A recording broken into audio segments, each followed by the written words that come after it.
Hi, welcome to the Juice Academy. Very, very happy to have my very, very good friend and mentor, Jeff Brant. For you to know who Jeff Brant is, Jeff, 35 years ago, I met Jeff. I was 19 years old, looking for a summer job, and he took me out in the field to learn the sales and marketing of the business. At the time, he was 25, a little bit older now, okay, and married, 2 children, and with a business degree.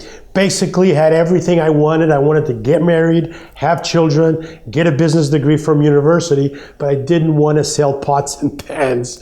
And somehow he showed me that that's not, that's what he was doing, but that's not who he was. And he taught me the love for the field, he taught me the love for sales, and he taught me the love to really understand how to deal with people. And it's 35 years later, we're still great friends, and just so happy to have him here with us. Our families are great friends with each other, and I think this is a great opportunity for us to understand, because I'm sure there's a lot of people that are thinking about getting involved in sales and in management and in developing their own business, and they always look at sales as, well, if I can't do anything else, I'll do sales. But that's not the truth, right? If with sales you can do anything else in life, right, Jeff? That's right. Okay, so just to give you a little more of a context of our business, in 1983, Jeff was responsible for training and retraining a lot of the managers and the owners that our company grew to more than 50 countries, more than 5,000 locations, people that are managing and running their own business, and probably they all got their start, like myself, with Jeff and taking him out. So Jeff, thank you for being here with us today. Oh, you're welcome, and thanks for inviting me. I had another lovely trip to Portugal, a very beautiful country. And for the people in Spain, I got to visit Spain. I was in Seville this time. Very, very, very beautiful. My family had a great time so far. So maybe we can start with my first day, because I think a lot of people, their first day is the same thing. The story is I tried to quit 5 times during the day. All day. Can you talk a little bit about that? Because I think a lot of people go through that, but you had a way of managing that situation, and you made me stay with you during that day. Yeah, George was a very likable guy right from the beginning. I could tell he was a sharp guy, a positive guy, and a smart guy. So, after going door to door, after a few moments, George was like, well, wait a minute, what are we doing here? We're going door to door? And I said, yeah, this is the business. Hang in there. You're going to see how it works. And I know that there was something to this guy. I knew that this was a pretty sharp guy I'm dealing with. So we had a lot of fun that day. And every time he would say, well, I'm going to bail, or I'm going to get out of we were in a van that day, and Scarborough, Toronto. And I'd say, George, just hang in there. You'll see, it's a lot of fun, and I'll buy you lunch. Relax, And then the sales started to come, and I could see he was intrigued a little bit. And we got through the day, and we got back to the office, still very skeptical. And I know he talked to the manager at the time. Murray was there that night. Yeah, Murray Reinhardt, who was one of the founders of the company. And I saw that Murray also realized that George had some special qualities. So I'm not sure how the conversation went. I wasn't in the office, but I know it was a lot about your future and learning the business from the ground up. Well, the conversation was simple. I was interviewed by Larry. I think Larry had some kind of a trip that day. He couldn't be there, so Murray came in for the final interviews.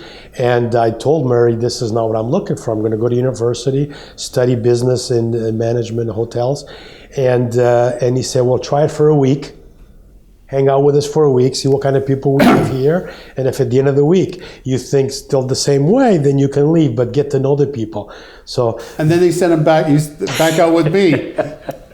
Yeah, and so once we went back out the next day and the day after, you had loosened up to the idea that you were going to be here for a week. Exactly. And so then we really started to have fun. Yeah. And when you're out with somebody that is sharp and challenging, it makes you perform better. So I think I was on my game that week, and really showing George that it's not about talking people into stuff they don't want when you're selling. It's about communicating the value of what you have and truly playing the law of averages. And I think that's what I wanted to get into your head, that you were worried about the sales because you had a job. As a 19-year-old, you were a waiter, and you knew that you could make so much in a wage and so much in tips, and that added up to what you needed to make. And my job was to show you that if you worked on the law of averages on an hourly basis, a daily basis, a weekly basis, that you would far surpass the waiter income. And then the manager got with you at night and explained the future. So by the end of that week, you said to me, okay, I get it. I can see how I can make the money with the sales, but how do I go from here to the management? And I think you can maybe talk about what you guys talked about at the end of the week. Well, the thing that at the beginning, the first few days with you out in the field doing the door-to-door, I couldn't understand why you were so happy with the people that used to say no. And some people were pretty rude. And I said, well, he's so nice to them. You know, they said, get out of here. Somebody's gone by. I don't want to see you guys. And you would say, okay, sir, have a nice day. And you would go to the next one. And I would kind of get mad at the person that was getting mad at you. But you're like, you know, George, law of averages, it's like, who cares? Maybe, I don't know, maybe they're mad at their wife or something. Why should we, you know, worry about what they say to us? And I think that was the thing that kept me with you, because I couldn't understand why you were so nice to people that were not nice to you. And I think that happens a lot in sales. How do we get that across to people? That everybody wants to quit after they get a no or 10 no's or 100 no's. And it's not in, I think, human nature to go out and get beat up all day with no's. Right. And you have to learn that that a no is real. You really get paid for the no's. That's the way I used to look at it. I used to say, well, if I ring the bell, just to make it even numbers, I make $100 if I ring the bell. And then I said, well, to make the $100, I got, back then, we had to get 10 yeses, I think. Yeah. So I figure, well, if I do 110 calls and I get 100 no's, and I get 10 yeses, and those 10 yeses add up to $100. $1 per no. $1 per no. So I don't know if you remember, but I used to do that in front of you. I'd say, thanks for the $1, and you'd be looking at me, that guy gave you $1? I didn't see that. Or the other thing I would do with you is we would make $50 by lunchtime, and I would buy you lunch, and I'm all happy, and you're still worried about the sales. And I go, George, how much did you used to make an hour again as a waiter? And you would tell me $2.15 an hour. Yeah, and I said, well, George, do you realize we just made whatever worked out to $10 an hour? And that's if we don't sell anything for the rest of the day, then it's $5 an hour. It's still more. Yeah. You know what I mean? So it's making the person understand that the no's can be a lot of fun if you don't take it personal, and you be nice to people. I mean, it was fun being nice to people. I mean, I didn't like sitting in a regular job in an office all day in a cubicle. That used to drive me crazy. I'm an outdoor person. I need to move. I need to, get out there. And once I realized that if I followed the program and I took the 100 no's a day and stopped looking at it like a no, but looking at it as getting paid and being nice to that person. And the nicer I could be to that person, the better I felt. Right. And then the yes would come, and of course the yeses are fun. The yeses are all good, but and then after a while you realize, like, I'm really in control of my day. Nobody's telling me what to do. Nobody's telling me where to go. I'm not sitting in a cubicle. I'm not working in a warehouse. I have the street to work today. I'm going to work the street, and I know that if I work a full 8 hours, I'm going to make my bell and my $100 cash at the end of the day. And once you have that confidence, George, that's when you get happy because you're not stressed. You're just, as long as you put in your 8 hours. Now, if you try to cheat it, right, and say, you know what, I got to take off early today. I've got to ring my bell by lunchtime. Well, that doesn't work now because now you're stressing and you're trying to cheat the law of averages. You're trying to ring your bell with half the calls. And if you try and ring your bell with half the calls, the law of averages doesn't work. That doesn't work. You got to put the full 8 hours in. But the thing that always turned me on without being with you and from the beginning was how much fun you had with people. Yeah. So a lot of people, they look at it, well, I want a regular job, get a salary, a fixed salary, and sales. I don't know if I'm going to be able to sell or not. And can you talk a little bit, how do you transcend to that level where, because, if I go work, when I was working as a waiter, I would put in my 8 hours. I would get my $16 for the wage plus my tips. Yeah. If someone works as a secretary, they get so much per hour, they get so much per month, right? And they say, well, if I work those hours, I get guaranteed that money. But sales is the same. If you guarantee those 8 hours and you work the way you should be, then you're going to be guaranteed that money. But why do people don't have that confidence? How do we get them to overcome, to transcend to that level? You have to, it's like when you said you gave yourself a week to try it. To see if you wanted to do the business. And I got to be honest, after that week, George, you still couldn't ring the bell on your own. No. You needed more training. Yeah. So now you had to give yourself a new timeline. You had to give yourself whatever you gave yourself to see if you could do it. Right? So you said, okay, I'm going to give this a shot. And I always gave myself timelines. I said, I'm going to give this a shot for a month and see what I could do, and so you give it 100%. And what happens when you give it 100%? You decide you're going to give it 100%. You succeed. And what happens when you succeed? Well, wait a minute. It's not luck. It's not luck. If I can ring the bell every day, if I can make $100 every day, if I can do that, well, maybe I could do his job. And what's his job? Well, he's running the office. He's making thousands of dollars a day or whatever it is a year. If I can do this, maybe I can do that. And then you set a new goal. The new goal is to get to management. So I think the happiness and the confidence comes from learning a system, committing to that system and conquering it, which is the law of averages, and being able to go home at the end of the week and say, well, I did it. I made the money for my family needs that week from the sales, and it's all me, and I've learned a new skill. I've learned it. I conquered it. I'm the best in the office, or I'm as good as I can be, and then that propels you on to the next thing, which was training or managing, and then you conquer that. And then when I became a successful manager, I said, well, wait a minute. If Jacques Blake can be a vice president, why can't I be a vice president?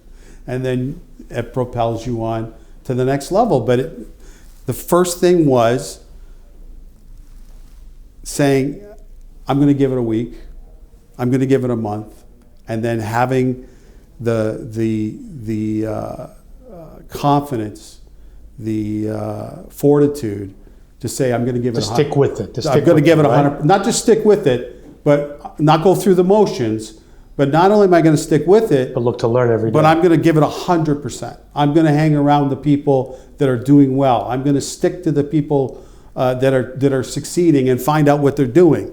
And so at the end of that month, because I gave it 100%, and because I latched on to all the people that were successful, I became successful. And then I said, well, a month ago, I didn't even know if I could make a living at sales. Now I'm the best at it. What can I do next? And of course, the next thing is management. Yeah. And it's, I think that, like over the years with all the people that we worked with, I think you're right there. They don't give themselves the time to learn it. Like sometimes I'll say to someone say, well, I think sales is not for me. So, well, how long have you been doing it? I've been doing it for 2 weeks. I said, well, do you have any other skills in your life? Well, you play any musical instruments? I say, I play the guitar. Well, how long have you been playing the guitar? 3 years. Are you good at it? He says, yeah, I'm pretty good at it. Could you do a concert? No, I probably can't do a concert. Can you do your favorite songs? Yeah, I can do my favorite songs. Well, let me ask you, the first 2 weeks that you picked up the guitar, could you do your favorite songs? Yeah. And they say, no. Well, why did you stick with it? Right? And I think that's where people look at sales and they don't stick with it enough to get good at it or put in the effort. Because once they do, everything we do in life is sales, right? Yes. Yes. You know, with your kids, with your wife, you're always negotiating. You're always, you know, doing some type of buying or selling with your friends. So I think people just don't give it that time to really learn it and put in 100%. They don't look, like you said, well, I'm an accountant. Well, how did you become an accountant? Were you an accountant the first 2 weeks you went to school, the university? 10,000 hours, right? 10,000 hours. To become an expert, yeah. How do we get people to stick with it? That's what I'm saying. Like, we see in our business, we give people opportunity to manage their own business. You know, we teach them the sales, we teach them how to train people, and we teach them the management so they can manage their own business. How do we get them to stick with it the first 2 or 3 weeks or the first month? Well, I think what was your keys? I think it's what you just said. I think that the hardest people to get to stick with it are people that are maybe right out of college and never really had a job before. And don't know. And they don't know how bad regular jobs can be. So I had a few of those regular jobs. Right. And I knew I didn't want those. And so I was open to trying sales. Didn't think I could do sales. Never thought I could be any good at it, but I was open to it because my experience had taught me that I don't want to do this. I don't want to work in an office in a cubicle. I don't want to work in construction. I want something, but I don't know what it is. And then the opportunity lands on your plate.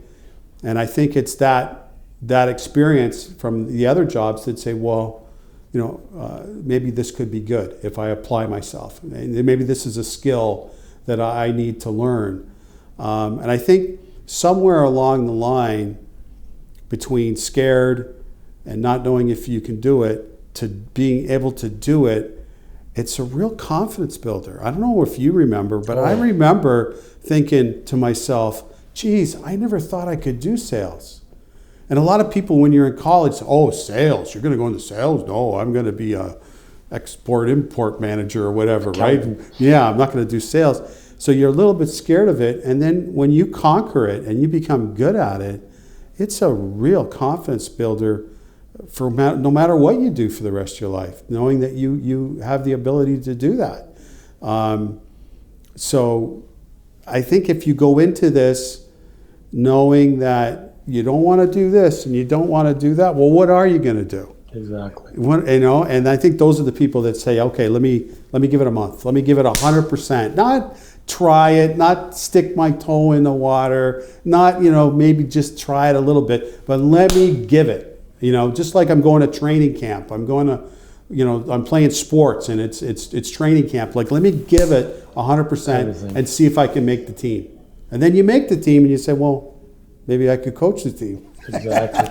Well, from growing up in Canada, we always, kids, while they're growing up, they always try to get a part-time job, summertime, as a maitre d' in a restaurant, a busboy, washing dishes, at a shoe store, a real estate company, what have you, right?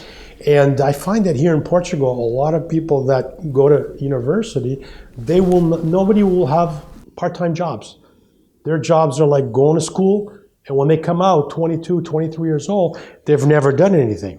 So when we mention sales to them, they're like, wait a minute, sales, right? So maybe part of the training should be they should go work in a retail store for a couple weeks and then come in for the job. No, I think that experience working other places will give you a lot more appreciation of what you're doing. Yeah. Because you're, for example, when I worked in the restaurant, I remember one time I was, they used to have 90-day evaluations. So I got evaluated and I got a raise. I went up like 15 cents. and there was this other girl, blonde, beautiful, and we found out at the break, she went up 30 cents. And she used to call in sick. They would call me in to fill in for her. And I'm like, why did she get 30 cents? I only got 15 cents. She hardly ever showed up. Well, blonde, beautiful, I don't know if anything had to do with that. But with the area when I got involved in our business with sales, I mean, it doesn't matter who you are or what you are or what experience you have. It's, what you put in is what you're going to get out. And nobody's determining your future. That's what I learned about getting involved in the sales area, Yeah, and it's at all levels. It's not just the start level. It's when you start building your crew. You start off training guys, and then all of a sudden, it's a month later or whatever it is, and you got a crew. Well, that's another success level you've attained, and a skill set you didn't have before, and then getting into your own office. So it's a whole new skill set. So you come from that regular job world and you come into this program going door to door, and you come out the other end with a very, very valuable skill set, no matter what you do in life. How to be your own boss, how to play the law of averages and make a living, how to overcome adversity, and then how to teach and train other people and how to do the same. Let's talk a little bit about that, because within our group, with our company, in the history of our company, I think you're probably the person that's built more crews than anybody I know. What's the key to building a crew, building a team?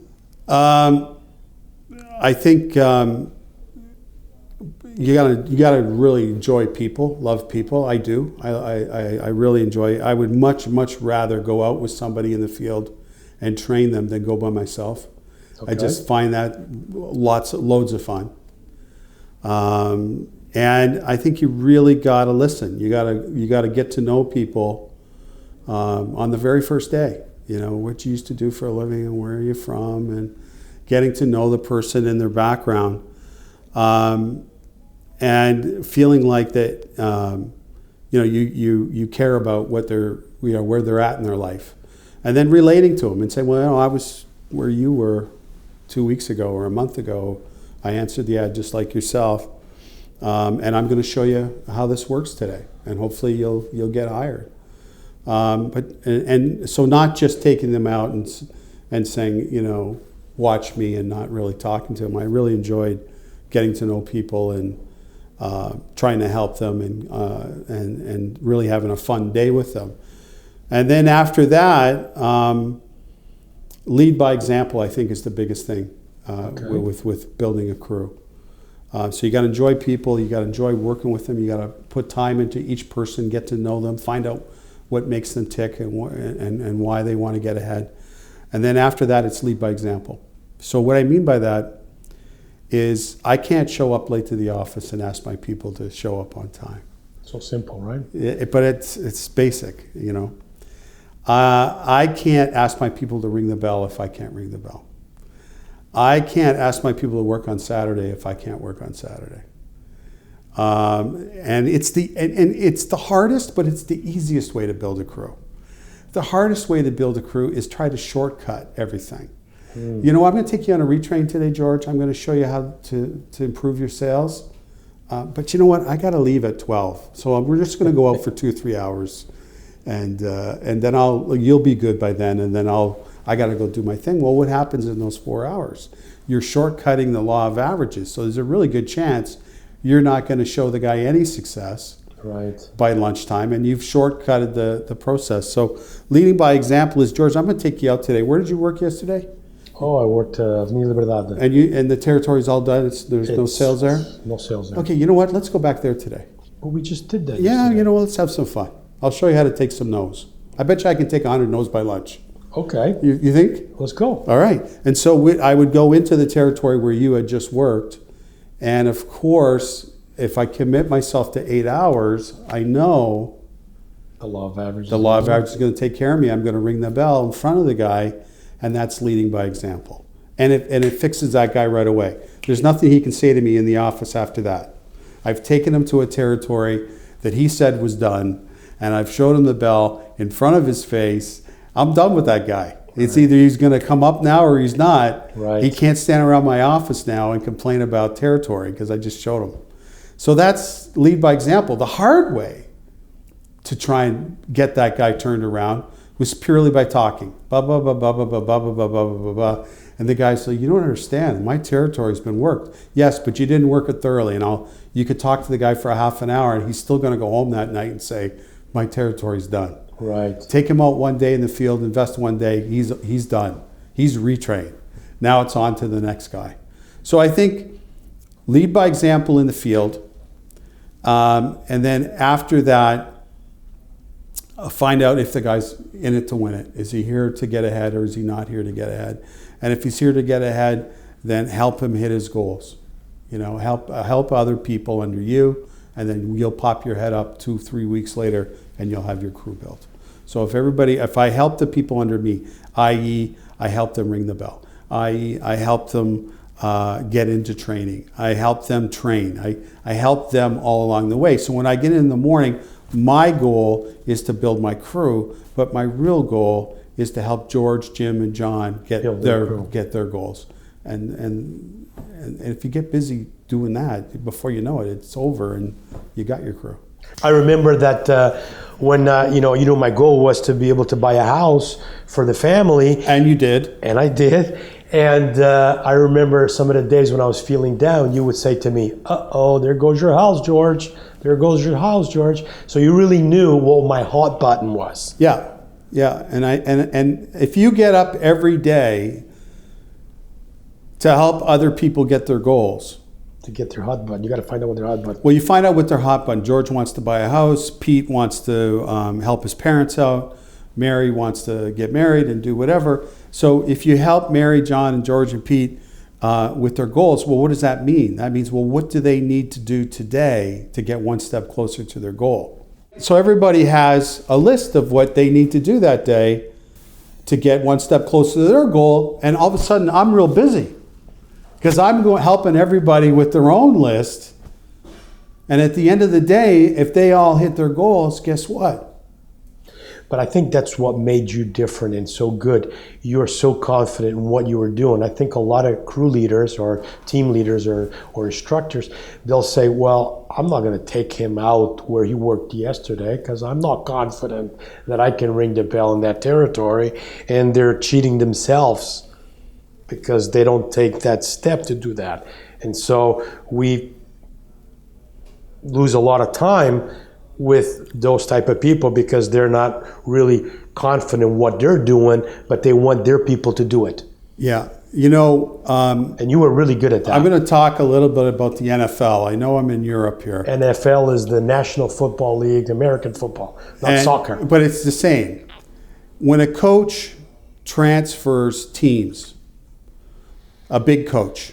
Changes to another team. Yeah, like back in the days it was Parcells. But it could be applied to any good coach in any league, any sport. They pay them millions and millions of dollars because they've won the championship. They've succeeded in that league. And the next big owner, billionaire owner says, I'm going to pay you $35 million. Come coach my team. But what's he really bringing? He's bringing his system of success, which is all the little steps that they do that makes a difference. To hit the goal. And part of that is having the whole team buy into it. Because you can't have an excuse atmosphere in the locker room. Well, we didn't score today because the field's wet. It was too sunny out. It was too hot. Yeah. So what a lot of those coaches do when they transfer teams is they bring in core players that they had on the other team. And they bring in the coaches that they had on the other team. To pass that same mentality. Well, because now when they start in the new locker room, it's my way or the highway, and I have a core of players and coaches that are on the program. So the rest of the players have two ways to go: on the program or out the door. And when you're running an office, you have to have your own system in place and a core of people that are on the program, so that the people that are in excuse land, it's too hot, it's too this, it's too that, my territory's all worked up, My product, this, to that. They only have two ways to go, right? They either get on the program or out the door, but they all deserve a retrain, having said that. They all deserve, like, in other words, there could be a guy in excuse land part of the office, like the successful guys are over here, all the excuse guys are over here. Well, the guy could be over there for a reason. He needs a retrain. Right. So what you're saying is give the guy a proper retrain, and then the core is here. Now he can join the core. But I'm saying that the leader's got to have confidence in what he's doing. Yeah. Or else it's not going to work. He's not leading by example. Exactly. Yes. Okay. I always found that the easiest way to manage. I mean, there's guys, God love them, that can turn guys around solely by one-on-oneing them and talking to them and motivating them. And I was okay at that. I mean, I could do it, but I always found it much faster and much easier just to go out and retrain the guy. It's all over in one day. Instead of talking to the guy for a week, trying to turn him around, take him out on a solid retrain, done, on the next one. So much quicker. Okay. One of the things that you got me excited about learning the sales was to get into management. Yeah. And to run my own business and to open my own office. And we've done this over the years. Thousands of people managing their own companies after they build a crew. There's no investment, no money put up. You want to buy a franchise Pizza Hut, you got to put in $400,000 or $500,000. Yeah. With our guys, all they do is have to learn the sales, build a crew, and we're giving them $50,000 worth of merchandise. If it's merchandise or a contract with a leading company, electrical or telecom or whatever, that they can start making money right away. And there's no investment, and there's no, we give them all the tools and information and along the way of 7-8 months to get to that. How have you, over the years, because today, 35 years, I don't know any company that does that. Well, I don't know if you thought about that before you came in for your interview, but I was older than you, and I'd already had a bunch of jobs I didn't like, and I actually was thinking about starting my own business, and I looked at all those crazy I've never thought of that. I looked at all those crazy little franchises like vending machines and you name it, and back then it was a lot of money, which I didn't have. So I think those are the easiest people to motivate in our opportunities, because they can have everything they want and there's no money up. Just put the work in. Just put the work in. I don't know, the littlest franchises now are hundreds of thousands of euro or dollars to start. And there's no guarantee that things are going to happen. The biggest competitor could open up next door. You could open up a coffee shop, and 2 weeks after you open up and put out $500,000, Starbucks opens up beside you. Exactly. And so I had thought about that stuff before I came in, and that's one of I guess I was easy to motivate, because once I realized that, wait a minute, I could own the business and make the kind of money that you can make running your own business and not have to put up the $200,000, $500,000, to start. So basically, someone that already has that mindset, it's easier to do. What about the guy that's he's worked all his life, he's 30 years old, he hasn't saved any money, he's had a salary every month? Well, I think part of our job as managers is giving everybody a fair look at our business, a good optics on our business. And so that's part of your regular routine. So you have 10, 12 people in front of you. You have the guys and gals who have thought about running their own business. You don't just talk to them, you talk to everybody, because you're right out of college, but you should know about what it costs to run a business. Let me educate you. Let me tell you about some of the franchises that are available out there and what they're going to cost you versus this. And so you can create entrepreneurs. You were 19 years old. You weren't thinking about running your own business, but by laying it out there for you and saying, well, George, you can go get a regular job, or you can go start a franchise. This is what it's going to cost you. This is what's going to cost you if you go into a regular job and the years you're going to have to put in to get anywhere, and then there's our opportunity. And you have to lay it all out there. You have to make sure that people understand exactly what they got a hold of. You know, the timing has to be right. The timing was right for you. You got the right trainer, the right manager, and you had a fair shot at it. Well, I had no choice. Some people come in the door and they don't get a fair shot. The manager's off their game, the trainer's off their game. They come in our business and out the next day, and they really didn't understand what they had a hold of. And that's not right. That's not right, yeah. Okay, you don't want to do the business, fine, but at least get a fair look at it. Right. Now, a new guy or a manager, and we put in a lot of hours, okay? How do we balance life with running your own business? Is there such a thing as a balance? Or, you know, because a lot of people, oh, I can't put in so many hours because of the family. But you're doing it for the family. Yeah.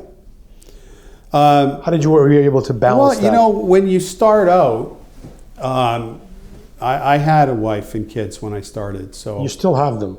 Yes. I was with them this morning. It's just to remind you. I have a beautiful wife and two beautiful daughters and a son-in-law now. Yeah, because you look at your friends and they're at regular jobs and they're home at whatever, 4 or 5 o'clock, and you're still at the office 7, 8 o'clock at night, and you think, you know, what am I doing? You know, and then of course the spouse doesn't understand. Right. The spouse is at home wondering what the heck's going on. Why are you there till 8 o'clock at night? And I think it's really understanding what a regular job does for you. It's the slow, steady path to maybe getting where you want to be. This is a lot quicker. It's a lot harder work, but you can, as you have done, attain goals in your early 20s that most people don't attain until they're 40 or 50. But it will take more. There's no quick get-rich-quick scheme. It'll take 12, 14 hours a day. It's coming in on Saturdays, not for 12 hours, but coming in on Saturdays. It'll take 100% effort, but with no investment, you can attain goals in your 20s. At least I did, you did, that people don't attain sometimes in their whole life. But at the same time, I think it's the same in any area, in any business. I mean, if I put in $500,000 to open up a McDonald's, I'm going to have to put in 12 to 15-hour days, no? Yeah, but you had to put up the $500,000. Right, but outside the money, outside putting up the money, or I might get involved. Well, it's easier for the family to understand because there's an asset there. There's a McDonald's there. They put up the money. They put up the money. It's like it's on the line. Whereas this, there's no real reward until later, until the management money starts to roll in, the vice president money starts to roll in. Then they go, oh, okay, I get it now. We have a bigger house than I thought we'd ever have. We have cars that I thought we'd never have. We have money in the bank and money for college for the kids that I didn't think we were going to have. That's when it all makes sense to them. But when you're grinding it out and making enough money to get by, you just gotta have that talk with the spouse and make sure they understand that this is what you're doing. And like anything, it's going to take time. And I would use the analogy that you just used. If I put out $500,000 for a franchise, I'd have to put these hours in. But even I think like today, these days with the internet, and you can start a company with $100 and a website, but you still have to put in the hours. You still have to put in the time. Yeah. I mean, if you're going to be a professional athlete, you become a professional athlete after 10, 12 years of being an amateur, since 10 years old till you get to 20, when you make it to the big leagues. And maybe not make it. More don't make it than make it. Right. And so I think in anything that you do, you're going to have to put in the time, and the family needs to understand that, hey, this is something that you're passionate about, that you're going to change your life. You know, we're older now, and when my kids, longer beards, but older. No less hair. But when my adult children come to me now and ask me about their careers, I say, well, I don't really care what you do what you like, but whatever you do, you got to become an expert at it. You have to be in demand. And they've both, I'm a very proud father, they've both done that. One's a teacher and one's in the fashion industry. And they've both become experts at it to the point where, they don't have to worry about making a living. And I think really that's the answer to anything you tackle in life. So if I've decided to do this business, I have to become an expert at it and make sure that all the time I put in comes to fruition in what I want out of this. And so what does that mean? That means you got to go in the field all day, and then you got to hang around at night and learn more stuff or do more stuff. Exactly. And and that's when you become an expert. So in anything you do, just become the best at whatever you're doing. Yeah. And become so that you can command whatever kind of money you need to because you're the best at what you're doing. And even if that doesn't work out, even if you go into something and you give it 100% and you become an expert and you wake up one day and you say, I don't want to do this. I'm an expert at it and I don't want to do it. But you still have the confidence that you did it your best. That you set a goal and hit it. And that to me means that you can go to the next thing and set a goal and hit it. And it's reflected in your personality. It's reflected in your future. Do you have any idols? You. Me? Yes. Are you kidding? What you've accomplished? I'm so proud. It's amazing. Well, you're going to make me cry. I'm talking about real people, okay? Any people that you looked at, like Wayne Gretzky or, I don't know. No, he's too Michael talented. Jordan or... No, I love a grinder. I love the guy who doesn't have the talent, who just outworks everybody. And because I think that's me. So I love the grinder. So anybody who's made it in life, and whatever field they're in, whether they're in sports or in business, I love the grinder. I love the guy who just outworked everybody. And you know what? When I was in the field is when I used to meet those people. Right.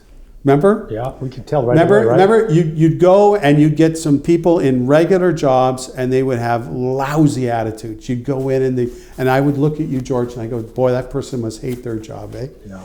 And you go, yeah, they must really hate their job because they couldn't wait to unload on us. And what did we do? All we did was say hello, right? But then we'd go to the next guy and he'd be some entrepreneur working away in some little business. He would say, come in, tell me what you're doing. And he'd talk to us. I started like you today. I have my restaurant or whatever. Loved it. And I didn't care if it was a barber or if it was a guy running a huge company. The conversation was always the same. It was fun. Made me feel great, yeah. So if you had a time machine, you went back to 20-year-old Jeff, what would you have done different? Before the business or during the business? Doesn't matter. Yeah. What would your advice would you give to yourself if you were 20 years old, knowing what you know now? I probably, I don't know.